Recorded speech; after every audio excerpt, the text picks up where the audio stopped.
अमित ने अपना फोक नीचे रखा। उसकी प्लेट बिल्कुल साफ हो चुकी थी। उसने एक दाना भी प्लेट में नहीं छोड़ा था। जब वो अपना आखिरी शाही कबाब चबा रहा था, तब भी उसके मुंह में स्वाद घुल रहा था। जैसे ही उसने अपना आखिरी कबाब खाया, वैसे ही उसकी बॉडी में एक वार्म करंट दौड़ गया, जो उसकी बॉडी को नरिश करने लगा।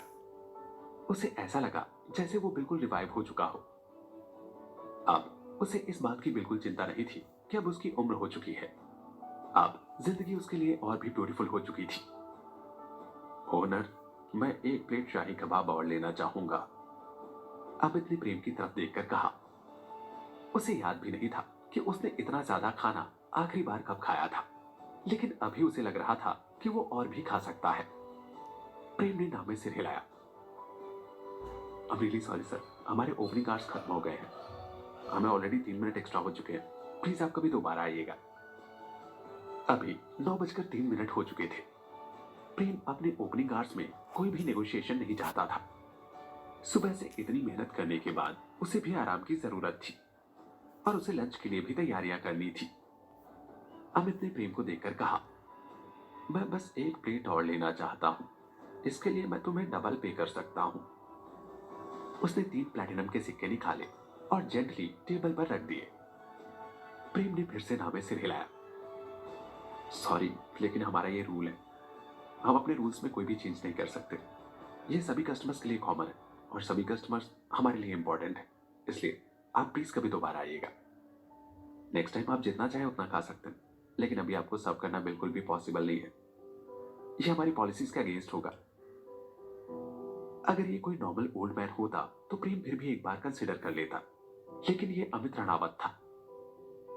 ये उन्हीं मजिशियंस की कम्युनिटी से बिलोंग करता था जिनमें से 2 मजिशियन ने महेंद्र प्रताप पर हमला किया था। और अमित यहां बस थोड़े टाइम और रुकना चाहता था ताकि वो रिया को मैजिक सिखाने के लिए मना सके। ये बात प्रेम को थोड़ी डेंजरस लग रही थी। रिया ने हेजिटेट होकर प्रेम की तरफ देखा और सोचने लगी, ये सब फेट दाढ़ी वाले दादाजी तो बहुत दुखी हैं और ये तो डबल पे करने को भी तैयार है।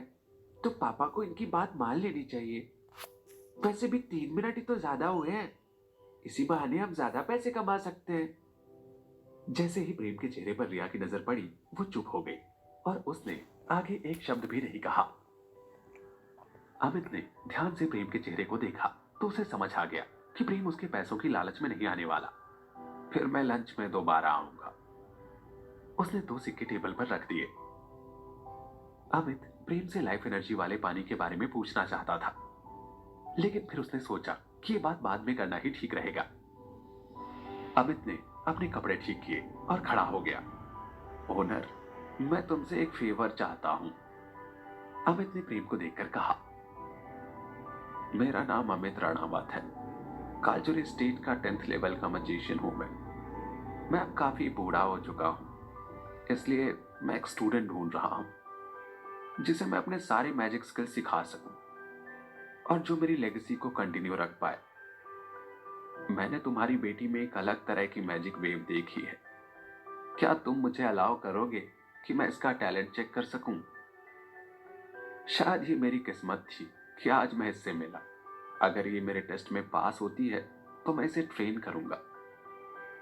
प्रेम ने अपनी आंखें स्क्वीज करते हुए सोचा, एक 10th लेवल का मजिशियन, इस पूरी दुनिया में ऐसे बस 10-15 मजिशियन होंगे जो इस लेवल को अचीव कर पाए होंगे। ये तो सबसे पावरफुल मजिशियंस की कैटेगरी है। कालचुरी स्टेट में ऐसे 4 या 5 मजिशियन ही थे जो अभी तक इस लेवल तक पहुंच पाए थे, लेकिन मैंने आज तक उन मजिशियंस में इसका नाम नहीं सुना। ये झूठ तो नहीं बोल रहा है, क्योंकि इसने ये बहुत आसानी से कह दिया। अगर आप रिया को अपनी स्टूडेंट बनाते हैं तो क्या आप उसे करूर लेकर जाएंगे? प्रेम ने बहुत धीरे से अमित से पूछा। अमित ने सिर हिलाया और कहा, बिल्कुल मैं ले जाऊंगा। वहां मैजिक रूम्स है जहां मैजिक से रिलेटेड सारे इक्विपमेंट्स मौजूद हैं। मजिशियंस के लिए वो बहुत अच्छी जगह है, इसलिए तुम्हारी बेटी को करूर ले जाकर ही ट्रेन करूंगा और इसे इस पूरे राज्य का सबसे अच्छा मजिशियन बना दूंगा। वफादारों की बिल्डिंग वाकई में पूरे राज्य की सबसे अच्छी जगहों में से एक थी, इसलिए सबसे ज्यादा मजिशियन करूर में ही रहते थे। सभी को पता था कि उस बिल्डिंग में एंटर करना कितनी बड़ी बात है, लेकिन प्रेम रिया से बहुत प्यार करता था और शायद ही वो उसे खुद से इतना दूर जाने दे। इसलिए अमित को भी लग रहा था कि प्रेम उसका ऑफर रिजेक्ट कर देगा। आई एम सॉरी, लेकिन मैं रिया को खुद से दूर नहीं कर सकता और मैं उसे अकेले करूर नहीं जाने दे सकता। इसलिए थैंक यू, लेकिन मैं आपका ऑफर एक्सेप्ट नहीं कर सकता। प्रेम ने बिना हेजिटेशन के मना कर दिया। रिया ने सिर हिलाया। मैं भी आपको छोड़कर कहीं नहीं जाऊंगी पापा। रिया ने कुर्सी पर बैठे बैठे प्रेम की उंगली पकड़ ली। अमित थोड़ी देर के लिए एकदम फ्रीज हो गया। काजोल स्टेट के लिए काम करने वाला एक 10th लेवल का मजिशियन होने के नाते अमित रिया का टेस्ट लेना चाहता था। अगर रिया क्वालिफाई हो जाती तो वो उसे अपनी स्टूडेंट बनाता और करूर की वफादारों की बिल्डिंग में ले जाकर उसे मैजिक सिखाता। अगर यह ऑफर किसी और को मिला होता तो वो खुशी के मारे पागल हो जाता। अमित ने कभी सोचा नहीं था कि एक रेस्टोरेंट का ओनर इतने बड़े ऑफर के लिए मना कर देगा। अपनी जर्नी के दौरान अमित ने बहुत से बच्चों को टेस्ट किया था, जिसमें से सभी उसका स्टूडेंट बनना चाहते थे।